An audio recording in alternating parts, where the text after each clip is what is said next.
A ver.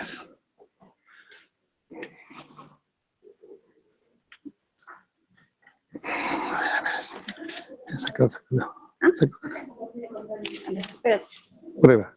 Hola. A ver, permítame.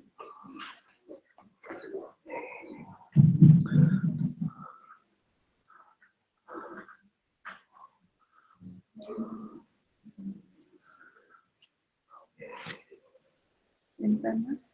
Ventana. Compartir. El otro. Cierra.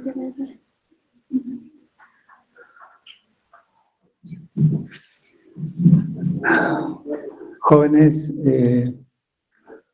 buenas noches. Para mí es un honor estar acá, en mi alma mater.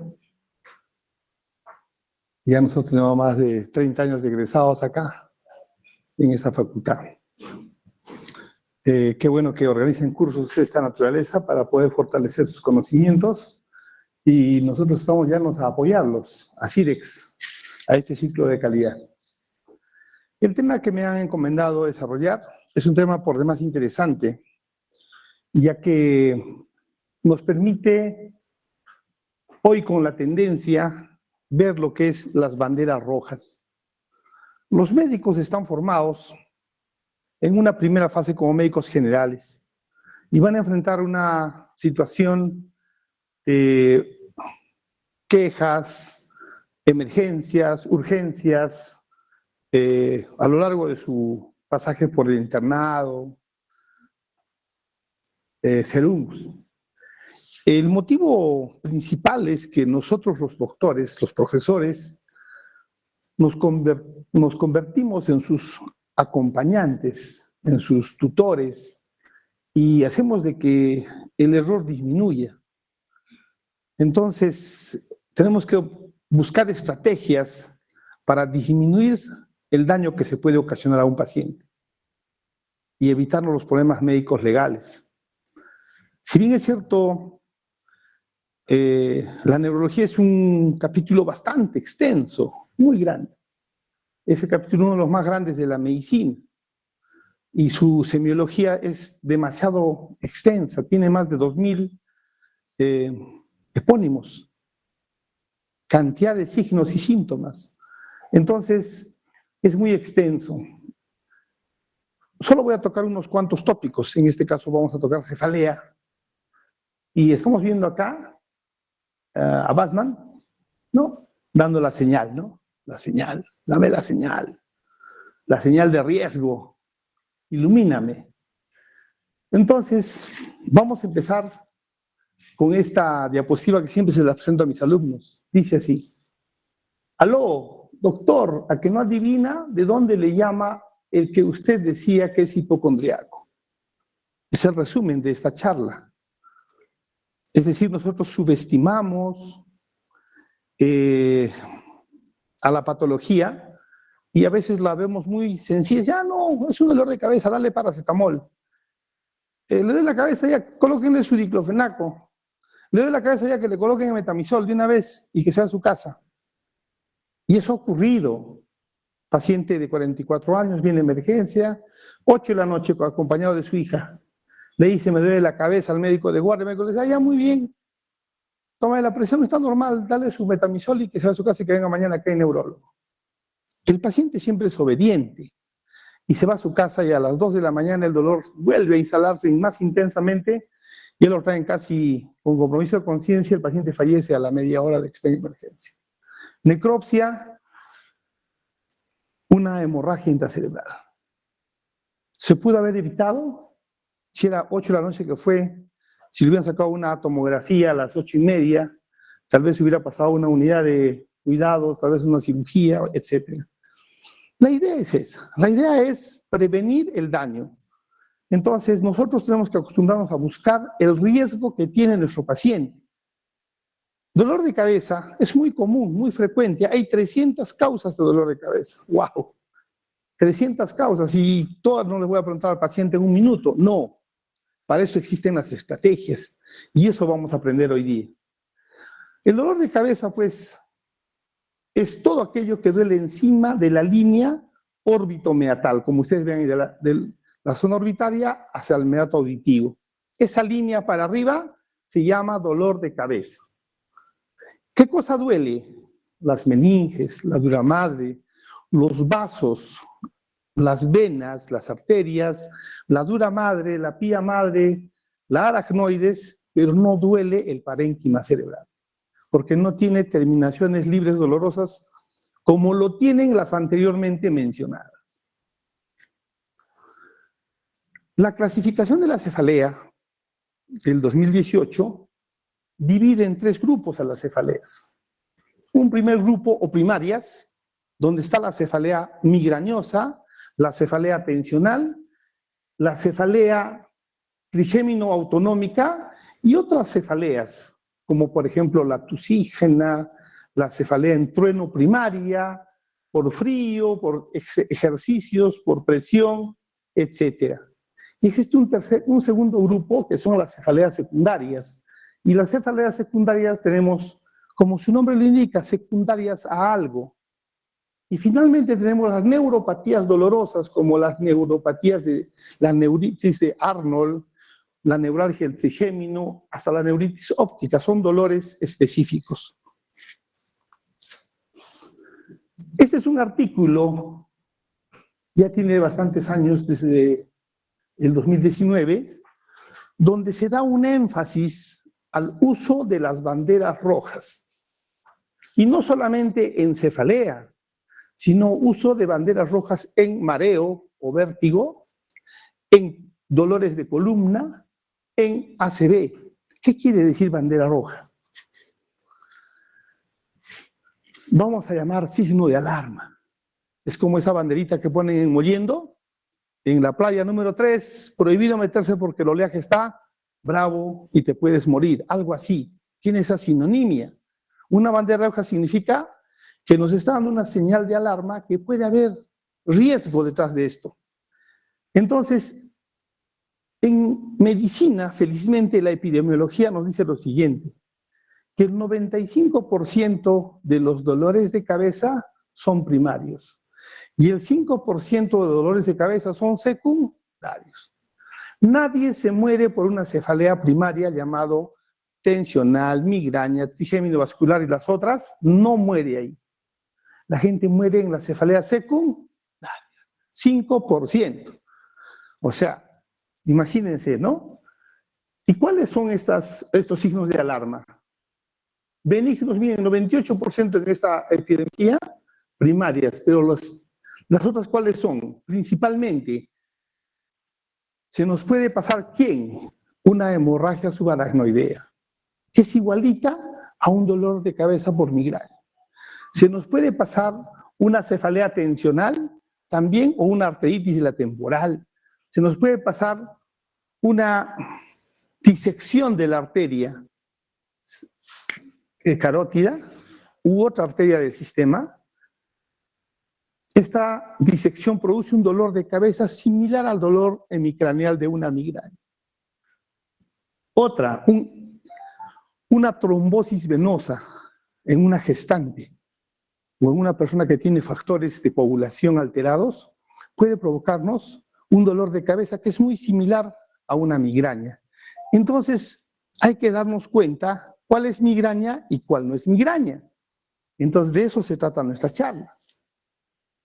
Nosotros seguimos el método o la escuela anatomoclínica, como les dije ya a mis alumnos, donde nosotros tenemos que ver la topografía. El dolor de cabeza, ¿dónde se localiza?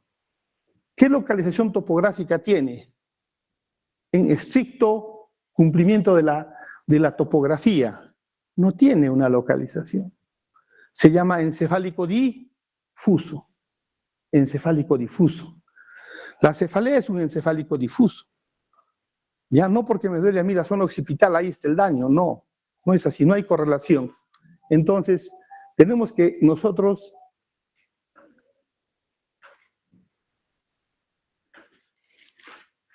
saber esta situación. El diagnóstico nosológico, el diagnóstico etiológico.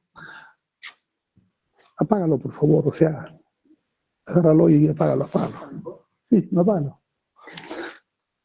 Ahora, entramos al tema. ¿Qué es riesgo? Riesgo es la probabilidad de enfermar o morir. Eso significa riesgo. Cuando viene un paciente a la consulta o a la atención de emergencia, nosotros no sabemos cuál es la probabilidad de que ese paciente esté trayéndonos una tremenda carga de lesión. No sabemos. Entonces, todo paciente tiene una potencialidad de tener un riesgo. Y el médico tiene que reconocer cuál es su riesgo. ¿Cuál es su riesgo? Entonces, miren ustedes, en neurología más o menos, de todas las consultas de emergencia que existen en un hospital, el 10% corresponden a neurología, esa es la cifra, el otro por ciento a cardio, el otro por ciento a gineco, el otro por ciento a medicina, o sea, de las consultas en total, el 10% es neurología. Pero de ese total de 10%, el 25% son dolores de cabeza. O sea, ¿quién no ha atendido un dolor de cabeza? En la familia, en un centro de salud, etcétera. Ustedes van a enfrentar N dolores de cabeza y espero les sirva este instrumento que vamos a repasar. Pero ¿qué resulta? Que el 95% de los casos de esas cefaleas son primarias. Son primarias. Y dentro de ese grupo de primarias, un gran porcentaje van a ser cefaleas de tipo migrañosa, tensional y un bajo porcentaje las trigéminos y mucho más bajo todavía las otras trigeminales. Entonces, una de las causas más terribles de dolor de cabeza es el abuso de los medicamentos. O sea, los pacientes, quitarle una sustancia es como sacarle una extremidad sin anestesia. Algo así, es difícil quitar un medicamento en un paciente que dice tener migraña crónica. Pedir tomografías también tiene su consecuencia, porque de miles de tomografías, el porcentaje de que sean positivas es totalmente mínimo. Por ejemplo, en este caso, se pidieron a 3.655 pacientes en 5 años tomografías y solamente el 2.1% tenía patología. Es decir, un 90 y tantos % no tiene patología. Entonces, de ahí viene que no se debe pedir una tomografía si no es necesario, pero vamos a aprender poco a poco. Entonces, busquemos la causa de la secundaria, esa es la misión. ¿Qué hacemos? Si una persona un niño tiene menos de 5 años, es automáticamente un niño en riesgo. Si encontramos un niñito de 5 años con dolor de cabeza, ya que lo maneje el especialista en esa área, pero es una cosa. Si una persona tiene, durante la observación que le estamos haciendo en emergencia, se deteriora de lo que estaba con un Glasgow 15 y comienza a bajar, tenemos que tomar en cuenta eso. Hay que hacer fondos de ojo y no hacer uso de neuroimágenes para pacientes que tienen ya dolores de cabeza recurrentes y que no han cambiado su dolor. Entonces, se propone una estrategia. La estrategia se llama SNOP-10. Esa es la estrategia. Todo lo aprendido en neurología, en el manejo de un paciente con dolor de cabeza, se resume en este SNOP-10. Y eso tenemos que aprender ahorita. ¿Qué significa el SNOP-10? Empezamos. A la cabeza, ustedes ven, dice síntomas sistémicos. Todo paciente que venga con fiebre ya no es una cefalea primaria. Todo paciente que venga con sudoración nocturna, escalofríos, pérdida de peso o claudicación mandibular, ya no es una cefalea primaria, es una cefalea secundaria. Entonces, ¿cuál es la estrategia de hoy día? Aprender a separar cefaleas primarias de secundarias. Seguimos avanzando. Hay otra S, porque son 2 S. S de síntoma sistémico y S de síntoma secundario. En el síntoma secundario tenemos que notar si el paciente tiene cáncer o ha sido inmunosuprimido, ya sea por VIH o por enfermedad, llamemos autoinmunitaria, o por el uso de corticoides en forma crónica, ese paciente que viene a consulta o emergencia diciendo que tiene dolor de cabeza, automáticamente tenemos que hacerle un seguimiento. Tenemos que ponerle su banderita roja. ¿Por qué? Por más que haya sido un dolor de cabeza de una causa totalmente benigna, nosotros tenemos que transformarlo en una causa maligna. Es decir, no dejarlo ir a un paciente que teniendo el antecedente de VIH, teniendo el antecedente de inmunosupresión o que tiene un cáncer de mama, no lo debemos dejar de ir si no hemos terminado de ver la causa del dolor de cabeza. ¿Y cuál puede ser la causa de un dolor de cabeza en un paciente con cáncer de mama o con un problema de VIH? Que tenga una neuroinfección, que tenga un criptococo, que tenga tuberculosis, que tenga una metástasis el paciente, y ese es el dolor de cabeza que está presentando. Entonces tenemos que negar que tenga esa cuestión. Ese es el motivo del aprendizaje de la estrategia SNOOP. La otra es la N, síntoma neurológico. ¿Qué síntomas neurológicos conocemos? Anisocoria, rigidez de nuca, focalización, Kernig-Brusinski, dismetría, disfagia, disfonía, disestesia, disartria y todo lo que podemos enumerar. Todos se llaman signos o síntomas neurológicos. Todo paciente que tenga un síntoma neurológico hay que demostrar que no sea secundario. Habrá una anisocoria en una cefalea tensional o en una migraña, no es posible. Si la hay, pues no está en un caso clínico aislado. Pero no hablemos de ello, hablemos de lo general. Es decir, si ustedes tienen un paciente, escuchen bien lo que les voy a decir, que tenga un solo signo neurológico, ya ese paciente no sale hasta que no se aclare. Por ejemplo, si le encuentro anisocoria, ¿qué pienso? Que está haciendo un cono de presión. De repente está haciendo una hernia en el uncus del hipocampo. Es lo que pienso como médico. ¿Y qué le hago yo? Le tengo que pedir una neuroimagen. ¿Y qué pasa en la neuroimagen? No hay nada. No existe nada. En la literatura, ¿qué dice? Que hasta el 8% de personas pueden tener anisocoria. ¿Se dan cuenta? O sea, pero he salido del fango. Pero no al revés. Decir, no. Anisocoria no es normal esa cuestión. Y no es así, porque la anisocoria es un signo de alarma. De igual manera, una focalización. Si un paciente tiene una crisis epiléptica y deja una hemiparesia, hay una parálisis que se llama la parálisis de TOT. Cuando pasa la secuencia de la crisis convulsiva, entonces, no porque tenga esa focalización, yo voy a pensar, no, esa es parálisis de TOT. No, tengo que pensar primero en una causa orgánica. Resumen, cuando una persona viene con un dolor en el pecho a un área de emergencia, de cualquier hospital, de cualquier comunidad, de cualquier sitio del mundo, ¿qué es lo que primero que pensamos todos? Que sea un infarto de miocardio. Todos.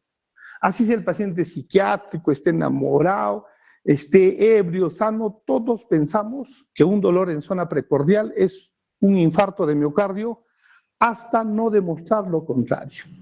Esa es la premisa de cardiología. En neurología, todo paciente que presente un signo neurológico hay que dejarlo en observación hasta no demostrar lo contrario, que no tenga una lesión en el sistema nervioso central. Y si no lo tiene, echémosle vista a la epidemiología, porque no todos los síntomas o signos son 100% sensibles y específicos, por favor. Por ejemplo, la SEGE para miembro inferior no es 100% sensible ni específico. En la SEGE, hasta los 30 grados solo es positivo. Más de 30 grados ya no sirve. Perdió su sensibilidad. Así son los signos y los síntomas. La rigidez de nuca, el Kernig-Brusinski, pueden ser negativos y el paciente tiene una meningitis. O sea, no son 100% específicos ni sensibles. Pero yo no voy a estar pensando eso en mi emergencia. Yo tengo que pensar si mi paciente está encefalopático. ¿Qué quiere decir? Está medio confuso, desorientado, con dolor de cabeza. tiene fiebre, lo examino y le encuentro rigidez de nuca. No voy a pensar que es un paciente que tiene, pues, gripe. Tengo que pensar que tiene una infección del sistema nervioso, porque estoy sumando datos. Cefalea, fiebre, compromiso sensorio, más rigidez de nuca. ¿Se dan cuenta? Entonces, medicina es así, no es un solo signo, son la sumatoria de signos. Entonces, ustedes si tienen un paciente con dolor de cabeza más un signo o síntoma neurológico, bandera roja, se queda. ¿Para qué se queda? Para estudiarlo, para hacerle los exámenes complementarios. El inicio del dolor. Cuando encontramos la palabra inicio del dolor, nos imaginamos, por ejemplo, en una patología que es bastante mortal, se llama la hemorragia subaracnoidea. Un paciente que viene a un servicio diciendo, me duele la cabeza intensamente. Este se está haciendo, este es un H. No, tienen que creerle ustedes a su paciente que le está oliendo así de fuerte. Entonces tenemos que ponerle analgésicos y mejoró el dolor de cabeza. ¡Wow! Esa evolución es benigna. ¿Qué va a ser una hemorragia subaracnoidea?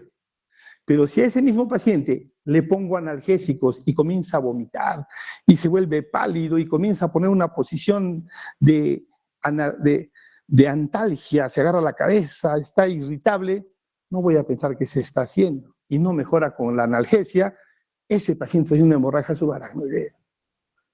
Y si encima le encuentro signos meningios, pues con mayor razón. Entonces, es muy bueno aprender que un paciente con dolor intenso, agudo, por primera vez, no lo dejen ir. Puede ser un HCA. Otra característica de la estrategia SNOP es la edad del paciente. Un paciente joven que tenga dolor de cabeza es frecuente, pero una persona mayor de 50 años que tenga dolor de cabeza no es frecuente, no debe ocurrir. Y mucho más si es una primera vez. Mucho más si es una cefalea debut. Primera vez que me duele. A mí no me duele la cabeza. Entonces me duele por primera vez a los 55 años. Tengo que pensar que puede tener algo mi paciente. Entonces, ahora existen las famosas PES, SNOP 10. ¿Y en qué consisten las PES? La posición del paciente. El paciente dice, en cierta posición le aumenta el dolor. Cuando puja, cuando hace la maniobra de Valsalva, le duele la cabeza. Cuando duerme y le despierta el dolor de cabeza. Cuando tiene un papiledema, o sea, fondo de ojo patológico y cefalea. Cuando tiene pregnance, una gestante, dolor de cabeza, eso hay que estudiarlo con minuciosidad. O sea, las banderas rojas se comienzan a repartir al por mayor en todos los pacientes, claro que sí. Pero miren todo lo que he resumido, de 300 cosas a esta estrategia SNOP. De la estrategia SNOP, ¿qué he hecho? He separado el 5%, solamente a los pacientes que puedan tener esta patología, la bandera roja. Esto está en una guía llamada Continuum de Neurología, que es una guía de la Academia Americana, como página 1, en la Academia Americana de Neurología. Ahí están las cefaleas secundarias, las atribuidas a traumatismo, a trastornos vasculares, a uso de sustancias o su abstinencia, a infecciones, a trastornos de la hemostasia y a trastornos del cuello, ojos, oídos, senos paranasales y a trastornos psiquiátricos. Entonces, nace pues la estrategia de las banderas rojas. Nosotros hemos instalado en nuestra facultad de hace mucho tiempo estos talleres. En la noche los hacemos virtual, lo que es cómo practicamos esto. Ahí ven ustedes un lobo disfrazado de un carnerito. Eso es la cefalea. El carnerito es la migraña y el lobo es la hemorragia subaracnoidea. Está escondido ahí y allá el que se dé cuenta y el que no se da cuenta. ¿Y cómo nos damos cuenta? Con la semiología. Entonces, ¿qué tenemos que hacer nosotros? Tenemos que hacer, pues, una buena semiología del paciente. Vamos a hacer una pequeña práctica de ello. Esta es una paciente mujer de 34 años, de profesión enfermera, que tiene 5 días de dolor de cabeza. Ya tener 5 días ya nos debe llamar la atención. ¿Cuánto dura una migraña? 4 a 72 horas. ¿Cuánto dura una cefalea tensional? Hasta 7 días te puede durar. Entonces, esta paciente tiene 5 días de evolución de dolor de cabeza, de inicio progresivo, y comienza a aumentar la intensidad del dolor, de tipo holocraneal. Es de tipo opresivo, tiene náuseas. Su intensidad es de 9/10, siempre la escala de EVA tiene que ir. Tiene 2 episodios de hipertermia no cuantificada. Dice, estoy caliente, siento como un bochorno, está haciendo de repente sus alzas térmicas. Y tiene 2 ingresos previos a urgencias. Le colocan analgesia y desciende su dolor. ¿Cuál sería nuestro análisis de un paciente así? Primero, saber si es una cefalea primaria o es una cefalea secundaria. ¿Sí o no? ¿Tiene el perfil de ser una cefalea primaria? No lo tiene. ¿Por qué no lo tiene? Porque es un dolor de cabeza que tiene alza térmica, tiene un síntoma sistémico. Y hemos dicho en el SNOP que el primerito es un síntoma sistémico. ¿Cuáles son? Fiebre, baja de peso, escalofríos, malestar general, etc. Entonces, un paciente con las otras patologías primarias no la tiene. Ahí le ponemos una banderita roja. Y está teniendo ya 2 ingresos previos a urgencias, ¿no? En una paciente joven. Miren ustedes.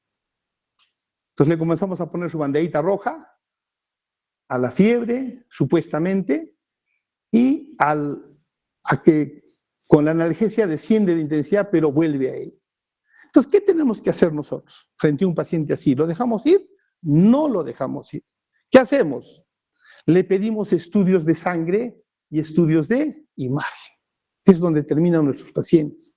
¿Amerita o no amerita? Porque no tiene perfil de migraña. Entonces, tenemos que hacer estudios, tomografía y exámenes de sangre. Es una paciente joven. La tomografía está normal. Cuando escuchan la palabra normal en un estudio de imagen, ¿se quedan contentos con ello? ¿Piensan que siempre no es normal? O sea, ya ahí muere esta cosa. No, ¿no es cierto? ¿Por qué no? Porque la tomografía también tiene su sensibilidad y especificidad. ¿De qué depende? De las horas de evolución de la enfermedad, no se ve bien fosa posterior, no se ven vasos sanguíneos. Entonces hay muchas cositas que no va a tener la tomografía. Pero viéndolo en forma general, no veo nada asimétrico, grosero en la imagen. Y le hacen un estudio de VIH, el cual sale positivo.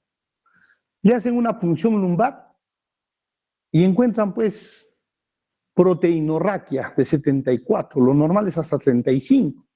Encuentran 245 células y encuentran glucorraquia. Entonces, en un paciente que tiene VIH, pues ya se pueden encontrar oportunistas, como es el criptococo neoformans. Hay una maniobra que está aquí, se llama la maniobra de Yolt.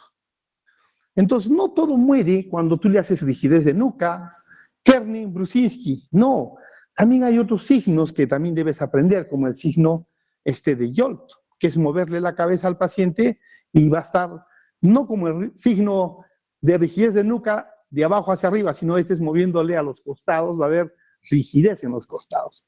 Es igual que Babinski. Babinski es un clásico de miembro inferior en la planta del pie, cuando se hace el roce y se encuentra la dorsiflexión del primer dedo, pero si no lo encuentro también puedo practicar los sucedáneos de Babinski, como el Oppenhey, el Gordon, el Schaffer, y todos los que haya, y me puede dar uno de ellos un Babinski. Entonces, ¿dónde viene digamos, llamemos el bienestar para el paciente? En que el buen médico examina bien a su paciente. No es una persona que se conforma con una sola maniobra, sino extiende un poco más, buscando probablemente algún signo que no lo ha encontrado. Eso es medicina.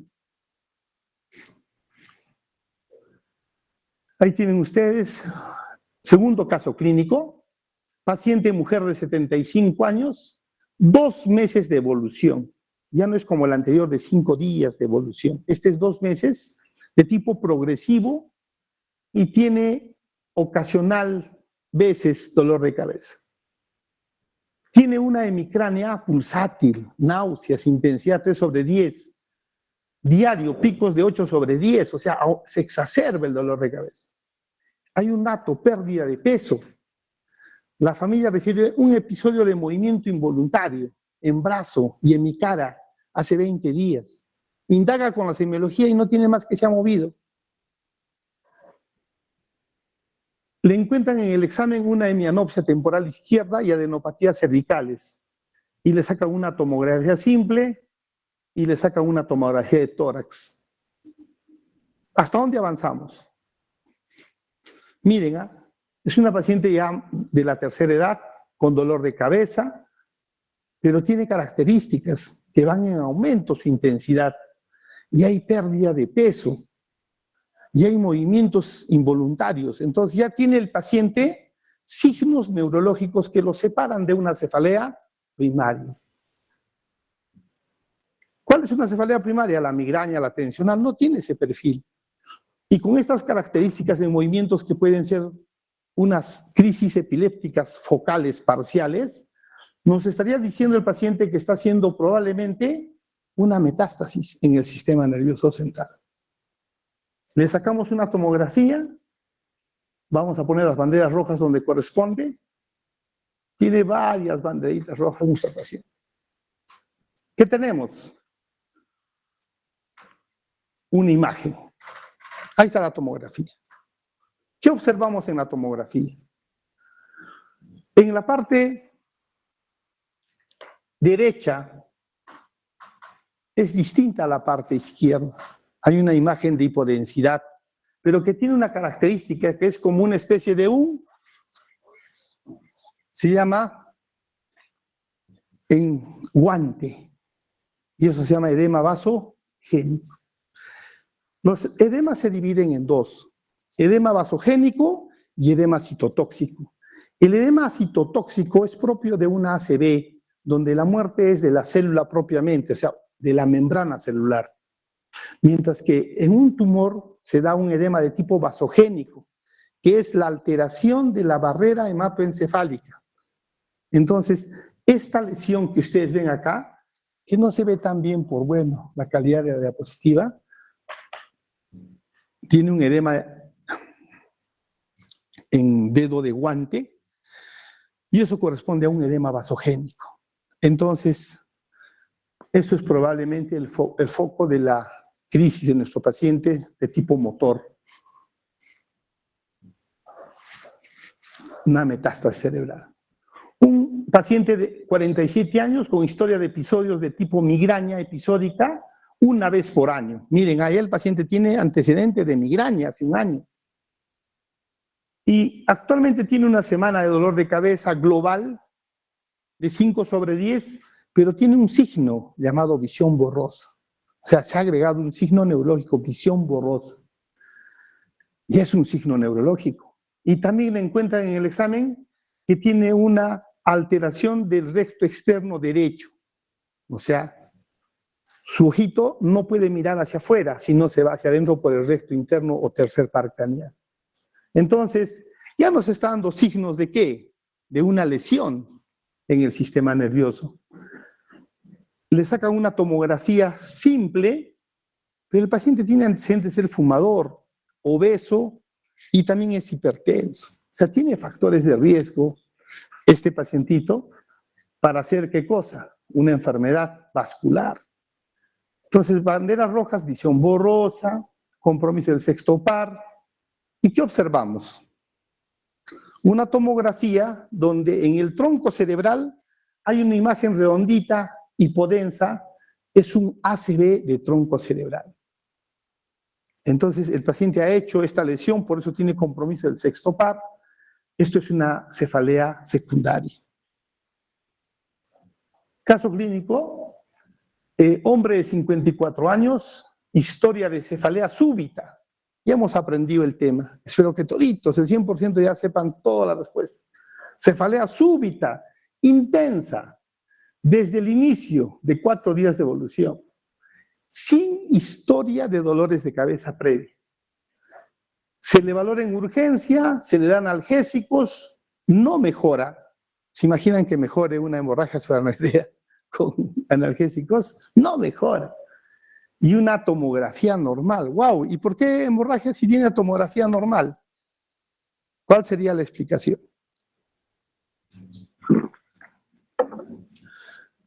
No se olviden que en la hemorragia subaracnoidea existe una escala de Fisher. La escala de Fisher tiene la cuantificación desde 1 hasta 4. En la 1 puede no haber nada de HCA, no hay sangrado, no se puede visualizar. Entonces puede tener un Fisher 1, ¿no? El paciente, no porque tenga la tomografía normal, nos está diciendo que no tiene nada el paciente. Por favor, eso es lo que tenemos que aprender, criterio. ¿Qué manda? ¿Quién manda? La clínica. Donde sea que vayan ustedes, mandan su clínica. ¿Qué es la clínica? Yo le encuentro al paciente una hemiparesia. Eso es lo que vale. La tomografía normal, sí, pero puede ser muchos factores. ¿Por qué? Porque los cortes de la máquina pueden ser de 60, 120, si es una máquina antigua todavía de 30. Entonces, ¿qué quiere decir un corte? Que entre corte y corte pues hay una distancia y en ese espacio está la lesión. Por eso que las máquinas tienen un corte de 120 cortes, 160 cortes, o sea, pegadito para que no haya probabilidad de equivocarse. Entonces, las banderas rojas son estas: la edad, la intensidad, la evolución, su historia previa. El paciente no tiene dolores de cabeza.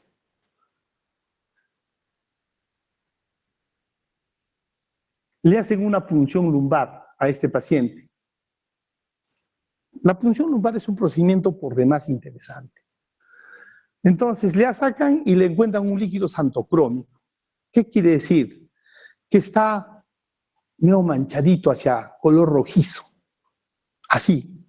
Entonces, cuando tú encuentras un líquido rojizo, tienes que pensar si es un líquido traumático o es un líquido no traumático. ¿Cómo es eso, doctor? Cuando tú pones la aguja, puedes tocar vasos sanguíneos y lo que obtengas puede ser producto de esos vasos sanguíneos y te da un color xantocrómico en la muestra de líquido. ¿Por qué? Porque el líquido cefalorraquídeo es cristal de roca, es totalmente especial, totalmente cristalino, como su nombre lo indica. Pero si se cae ahí un poquito de sangre, esta se va a teñir. Entonces se hace la prueba de los 3 vasos. Entonces, si la prueba de los 3 vasos significa que saco líquido 1, saco líquido 2, toditas son iguales, ¿qué me está diciendo? De que ese líquido está circulando, que así está el líquido cefalorraquídeo adentro, que es una hemorragia ya establecida de ayer, de esta mañana, ya tiene horas. Pero si me sale que la primera muestra está bien rojita, la segunda menos rojita y la tercera clara, ¿qué me está diciendo? De que ha sido traumático, que se ha ido aclarando porque el líquido estaba claro.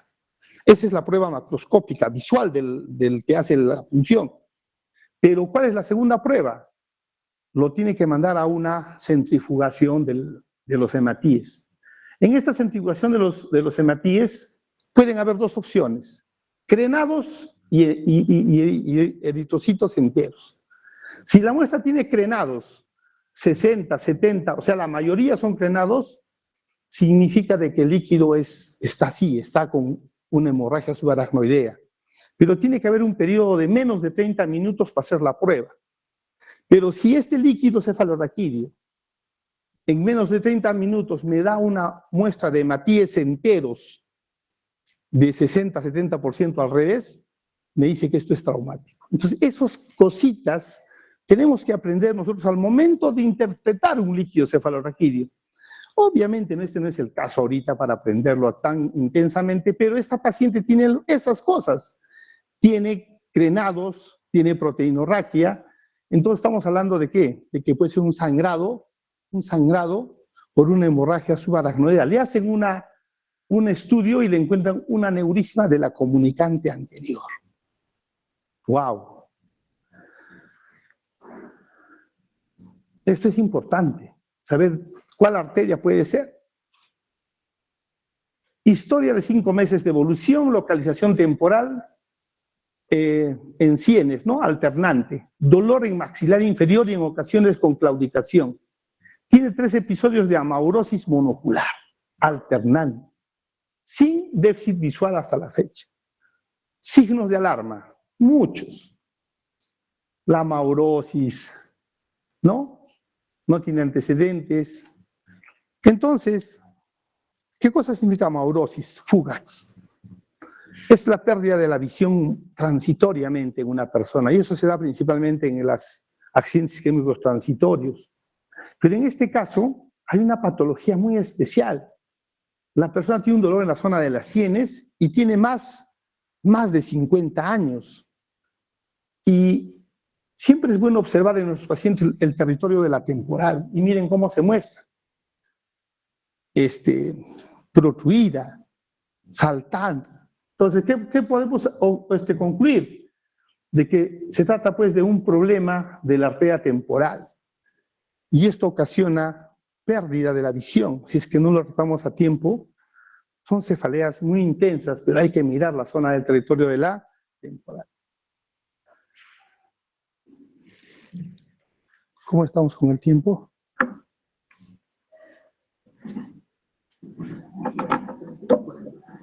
¿Cuánto falta?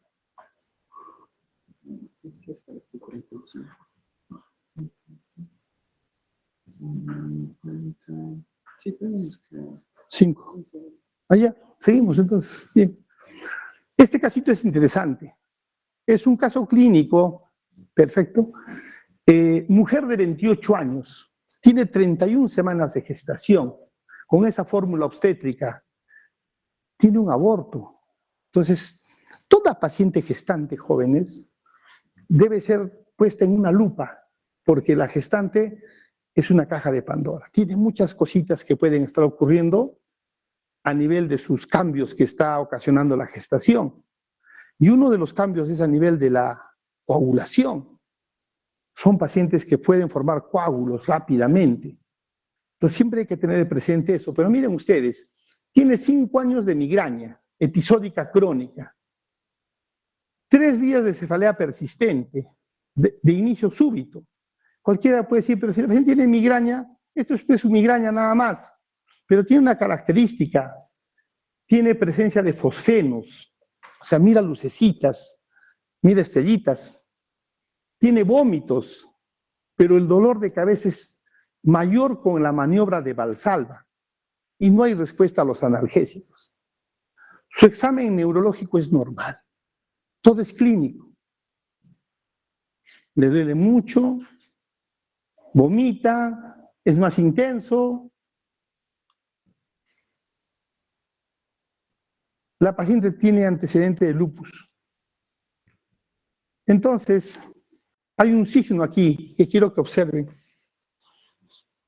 en la confluencia de los senos venosos. Se llama el signo de la delta vacía. Es un signo que hay que buscarlo siempre. Y eso es indicativo de una trombosis de seno venoso. O sea, está haciendo una trombosis de seno venoso. Y miren también esta imagen, cómo todo esto se ha trombosado. Entonces, cuando ustedes pidan un examen a un paciente, sáquenle el máximo provecho. Véanle todos los ángulos, vean toda la simetría. Y ustedes pueden opinar, si esa tomografía está mal tomada porque está rotada. Es decir, que se ha movido un poco, ya los cortes van a salir asimétricos. Siempre busquen, si no tiene, digamos, asimetrías. La simetría es el signo más característico de una tomografía. ¿Qué cosa es simetría? En ambos lados debe haber lo mismo que hay en el derecho, en el izquierdo, lo mismo. El mismo valle silviano, los mismos surcos, fisuras, la línea media, los núcleos caudados, el tálamo, todo tiene que estar igualito en el lado A con el lado B. Si yo encuentro una imagen hipodensa en un lado, respecto al otro lado ya es asimétrico, ya eso es una patología. Por eso que ustedes tienen que saber que la neurología es una de las ramas de la medicina que estudia las simetrías. Si no me explico, cuando hacemos el índice nariz, ¿qué estamos evaluando? Las simetrías de los cerebelos. La diadococinesia, igualito. La marcha, igualito. Vermis derecho con vermis izquierdo, flóculo nodular. Cuando estamos hablando del área dominante, estamos hablando del lado derecho. Y el área no dominante, el lado izquierdo. Entonces, si una persona escribe con la derecha, etcétera, y tiene una dificultad para hablar en el momento de que se le examina, ya estamos encontrando una asimetría y estamos localizando el daño. Entonces, ustedes tienen que ver las asimetrías. Por ejemplo, acá, ¿esto es simétrico que esto? No lo es. Tenemos una imagen que llama la atención. ¿Sí? Esas cositas vamos a aprender. Este es un paciente femenino de 54 años, que es diabética,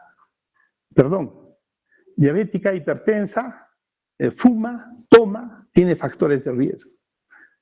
Entonces tiene todos los boletos comprados para enfermarse, ¿no es cierto? Tiene todos los factores de riesgo. Fiebre de 3 semanas, ¿no? Y tiene 4 días con cefalea frontal, opresiva de 6/10 en la escala EVA. Irradiación cervical durante todo el día, sin predominio de horario. Tiene un Glasgow de 12 puntos, un fondo de ojo normal, pero tiene una parálisis facial central izquierda y tiene una hemiparesia derecha, Kernick positivo. ¡Wow! Este paciente tiene todo florido, tiene muchos signos, muchos síntomas de una cefalea pues secundaria, 100%, ¿no? Ahí tienen las banderitas rojas, la edad más de 50 años, el Glasgow que es, ya pues está comprometiéndose en su sensorio, tiene una parálisis facial central izquierda, focaliza el paciente, eso se llama hemiparesia derecha, tiene signos meningios. Entonces, ¿qué podrá hacer una patología con tantas características? Tiene una lesión en la base de cráneo. Si ustedes pueden ver ahí, tiene compromiso de pares craneales. Probablemente una infección del sistema nervioso pueda provocar esto. Una tuberculosis. Paciente masculino de 26 años, sin antecedentes crónicos, tiene cefalea de 6 semanas de tipo opresivo, no incapacitante, en una escala de 7 a 10 de EVA, despierta en las noches, además de cambios de comportamiento. Hemianopsia bitemporal, pupilas isocóricas, reflejo glabelar positivo. ¿Qué nos llama la atención de esta paciente? Que despierte en las noches, ha cambiado su comportamiento. Entonces es una paciente que tiene muchas cosas de cefalea secundaria. Ahí tienen ustedes, este es de las guías del continuum, tienen una masa en la zona temporal del lado derecho que ocasiona esta clínica. Entonces, a veces no solo es pues, una tomografía, tenemos que pedir una resonancia en algunos pacientes, como este caso. Y la última, paciente masculino de 28 años, albañil, riñón poliquístico, antecedente de enfermedades crónicas, tiene cefalea de tipo pulsátil, disculpen la escritura ahí es pulsátil con la S, bilateral de 3 horas de evolución, mientras cargaba un bulto de cemento, presenta un dolor de cabeza de 10/10 en EVA, incapacitante, dura 1 minuto y regresa, presenta además náuseas y vómitos. En el examen, Glasgow bajo, fondo de ojo normal, pupilas hiporreactivas. En mi cuerpo izquierdo tiene 3/5 desproporcionado, tiene un Babinski positivo y un signo de Binda positivo. ¿Qué estamos observando? Antecedentes, riñón poliquístico, enfermedades crónicas, tiene cefaleas, ¿no? ¿Qué podemos encontrar en este paciente? Todas estas banderas rojas. Entonces, acostúmbrense, por favor, a que cualquier paciente que vean que tiene algo que tiene signos y síntomas neurológicos, no lo dejen ir. ¿Qué estamos viendo? Una hemorragia subaracnoidea. Subaracnoidea. Todo eso blanquito que ustedes ven arriba es una hemorragia subaracnoidea. Toda esta zona que están viendo acá. Entonces, les he presentado una serie de casos. Vamos a ver si hay más.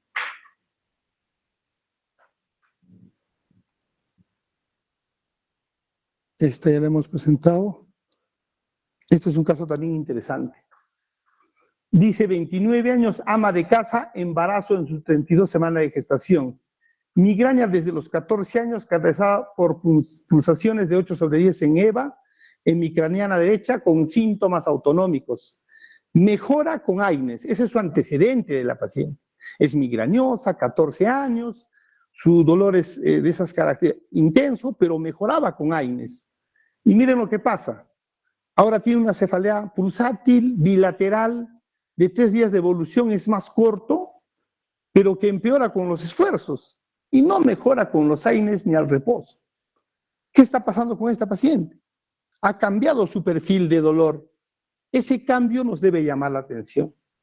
¿Por qué es importante tomar nota de los anteriormente expuestos?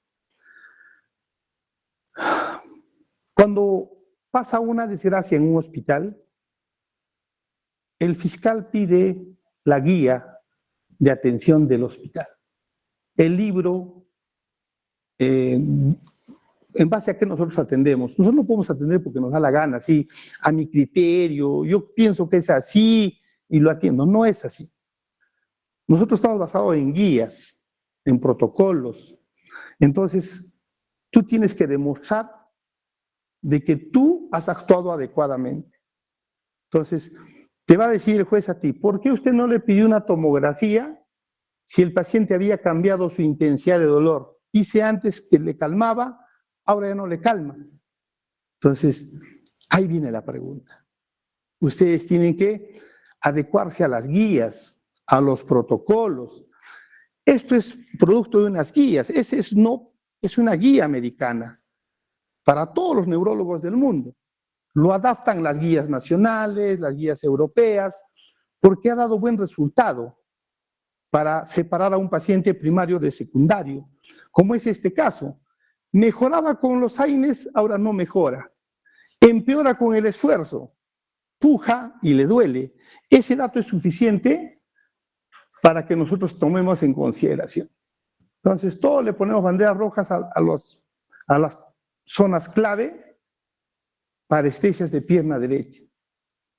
Glasgow 15, tiene papiledema, la pierna derecha ha perdido fuerza, está focalizando la paciente. El resto está bien, hiperestesia en pierna derecha, Babinski bilateral, basta que encuentren el Babinski, pues ya tienen lesión de primera neurona y ese paciente está lejos de ser una cefalea primaria. Entonces, si no le examinamos, si no le hacemos Babinski al paciente, ¿cómo podríamos colocar en la historia clínica tiene o no tiene? Por eso tienen que darse un tiempo para examinar a su paciente. Presentó una crisis epiléptica generalizada, tónico-clónica de 3 minutos de duración durante la exploración. Eso más, una crisis adicional. Todas estas banderas rojas. ¿Y qué encontramos? Una malformación venosa a nivel del sistema nervioso central que ha ocasionado todo esto. Bien, chicos. Hasta aquí llegamos con nuestras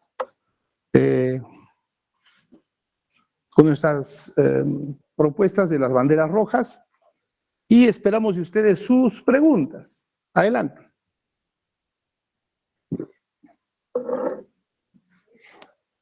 Pregunten. Una pregunta de parte del público. A ver, adelante.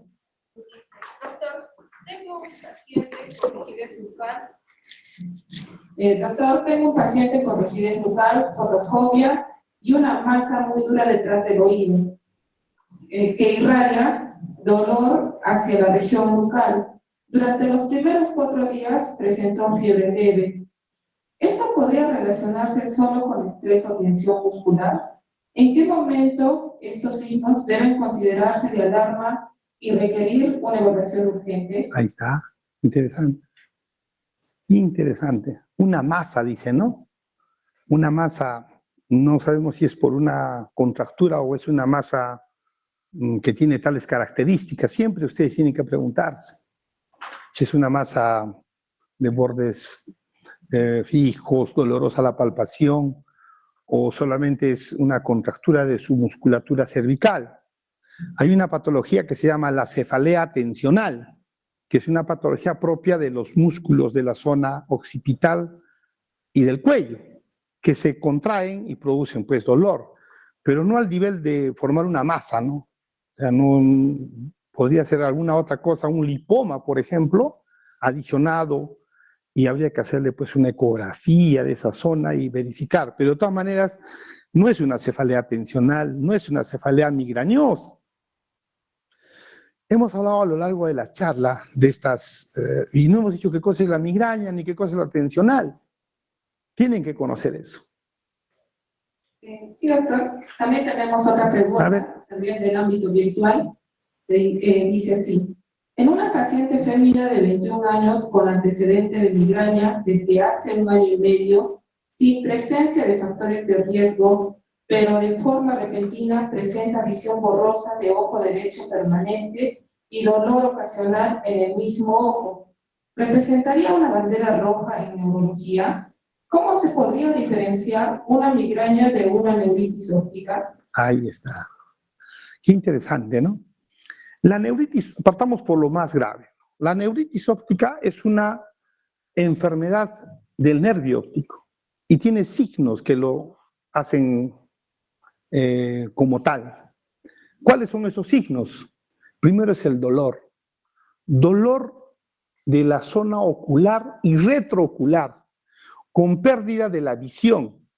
Y una pérdida específica se llama discromatopsia rojo-verde, es decir, que no reconocen al rojo y al verde. Cuando le haces el test de Ishihara, que es el test de los colorcitos, de los números que están incluso en el celular, que ustedes lo pueden buscar, y le dicen, ¿qué ves acá? 13, ¿qué ves acá? 9, pero están pues el rojo y el verde, y el paciente con esta neuritis óptica tiene esta característica de discromatopsia. Normalmente esta es una patología, la neuritis óptica es una patología de jóvenes, de personas jóvenes, promedio 29 años. Claro que es una bandera roja, ¿por qué? Porque en una migraña, puede haber en una migraña visión borrosa, podría haber, pero no es lo común. Lo que hay es fosfenos, escotomas, luces centellantes, amaurosis, pero son de tipo rápido, son pasajeras. Se van borrando, se van borrando, se van borrando hasta desaparecer en el periodo de las 30 minutos aproximadamente. En una neuritis óptica no, puede durar hasta más de 24 horas esta patología. Si es que no lo pulsamos, podemos llegar a una lesión del nervio óptico. Entonces, no tiene características de una cefalea. Ahora existen tipos de cefalea. Hay una cefalea primaria de tipo migraña, de tipo retiniana, de tipo basilar, o sea, del tronco de la basilar, donde hay compromiso ocular, donde el paciente puede tener lesiones transitorias producidas por el dolor. ¿Ya? O sea, sí puede haber. Pero una neuritis es una lesión, llamémosle, que corresponde al grupo no secundario, sino al grupo 3, donde están las neuropatías dolorosas, como la neuralgia del trigémino, neuritis de Arnold que está en la nuca, la neuritis óptica que está en la visión, la neuralgia del glosofaringeo que está al pasar las comidas. Entonces no son primarias ni son secundarias, corresponden al grupo 3, que son propias, específicas. ¿Alguna pregunta más? Ya. ¿Alguien? Buenas tardes. Adelante. Ponencia y, bueno, pregunta que yo tengo es respecto a las complicaciones. Hemos visto bastantes cuadros y tienen una diversidad de complicaciones que nosotros vamos a observar. Bueno, un consejo que nos dio el anterior ponente fue preguntar respecto al primer nivel de atención. La idea sería prevenirlo, pero ¿qué podríamos hacer nosotros mientras referimos al paciente? Por ejemplo, hemos visto que podemos encontrar trombosis, crisis epilépticas, lesiones de base del cráneo o hemorragias. Entonces, mientras enviamos al paciente a un nivel de atención superior, ¿qué podemos estar dándole, digamos, al paciente? Excelente pregunta, ¿no? Como les dije a un inicio, nosotros formamos a médicos para el primer nivel, pero con base sólida, no con una base, digamos, de un tipo preparación para el residentado, donde se les da pues un resumen de resúmenes. Nosotros hacemos el curso completo. El curso completo demora 7 semanas por cada alumno, vale 7 créditos, se le forma para una atención de médico general, pero con base sólida, con una base muy concienzuda, lógica, fisiopatológica y todo lo demás. Entonces ustedes cuando vayan a trabajar de la San Agustín a una periferia, por ejemplo Chivay, lo primero que tienen que recordar es que las cefaleas se dividen en 2 grupos, primarias y secundarias, las cefaleas. Y cefalea es de la línea órbito-meatal hacia arriba. Hemos dicho desde el principio. Si yo tengo un paciente, lo primero que tengo que practicar es el SNOP. Saber si tiene SNOP, esto es secundario y lo tengo que referir. Pero no lo voy a referir a un paciente pues así nomás. Lo tengo que referir con una vía. Tengo que colocarle una vía, tengo que colocarle si está vomitando, por ejemplo, para hidratarlo, cloruro de sodio, a unas 15 gotas, 30 gotas, 45 gotas, depende cuánto va a durar mi viaje, cuánto deshidratado está mi paciente, darle analgesia. Analgesia significa, lo más común en nuestro medio es el metamizol, por vía endovenosa. En una persona menos de 50 kilos, una ampolla. En una persona más de 50 kilos, 2 ampollas. O sea, cada ampolla viene de 1 gramo. 2 gramos cada 8 horas, por ejemplo. Es una regla general. Si está vomitando, le tengo que dar el dimenhidrinato Gravol, ¿no es cierto? Entonces yo lo refiero hidratado, con analgesia, con antieméticos, acompañado de una persona que pueda llevar al paciente. Pueden estar refiriendo una meningitis, porque tiene cefalea. Pueden estar refiriendo un ACV hemorrágico, que también tiene cefalea. Pueden estar refiriendo un paciente con una trombosis venosa, porque no le calma el dolor. Entonces, tienen que ustedes tener el sentido común de su formación, a eso quiero llegar, de lo que se les está dando a lo largo de sus cursos de la Facultad de Medicina, y adecuadamente tienen que referir con esas características. Por eso es bueno este curso, que ustedes al menos reciban un poquito de esta característica de cefaleas, porque el tema es extenso, pero tratamos de resumirlo. Entonces, si el paciente cumple el SNOP, lo refiero porque es secundario. Si no cumple el SNOP, me lo quedo, porque tiene pues una cefalea recurrente, tiene perfil migrañoso, es un paciente ansioso, se ha peleado con la esposa, le duele la cabeza, no tiene ningún signo neurológico, no hay anisocoria, no hay déficit motor, camina, tiene los signos completos, no hay signo meningio, ¿para qué lo voy a referir? Más voy a gastar mi ambulancia. Pero si el paciente tiene un solo signo neurológico, problema para hablar, problemas para caminar, automáticamente asumo de que puede ser un problema de tipo secundario. Eso tienen que aprender, por favor. ¿Alguna otra pregunta? Ahí me gustaría que me pregunten todos. Doctor, tenemos otra pregunta de los compañeros que están presenciando virtualmente. Indica, ¿el dolor intenso que te despierta en la noche se considera de alarma? ¿Se asocia a una neoplasia? Mira, los dolores de neoplasia tienen características, escuchen bien. Un dolor neoplásico es un dolor matutino, evolutivo, constante. El tumor no tiene feriados, el tumor no descansa, o sea, día y noche está creciendo esa masa. Entonces sus síntomas no son pausados, sino son evolutivos, constantes, continuos, de inicio en la mañana. Esa es la característica. Entonces, un dolor no puede ser agudo, un dolor tumoral.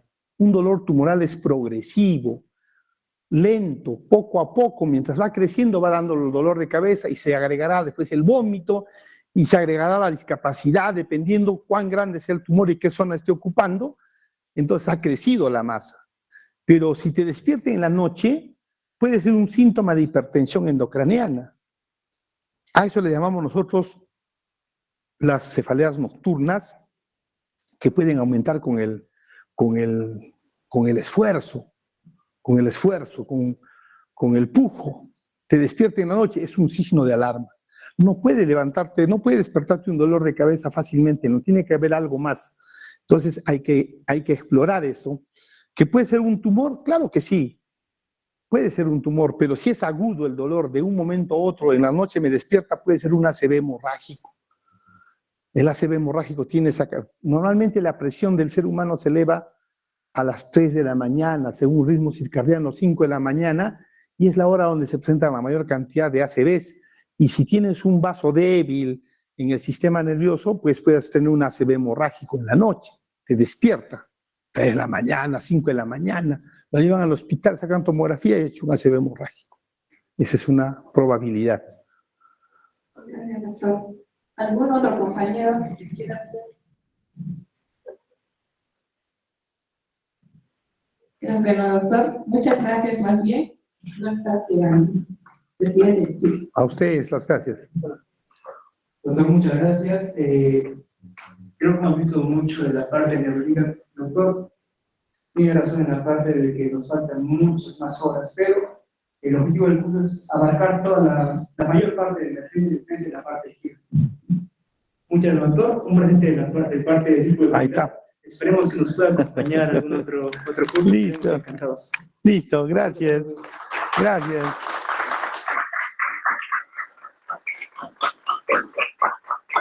Gracias. Muchas gracias, jóvenes. Ya. De una vez.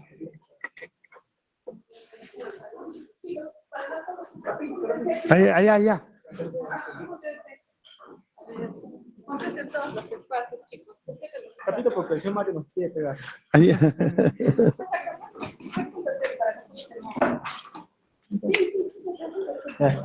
Todos los que puedan.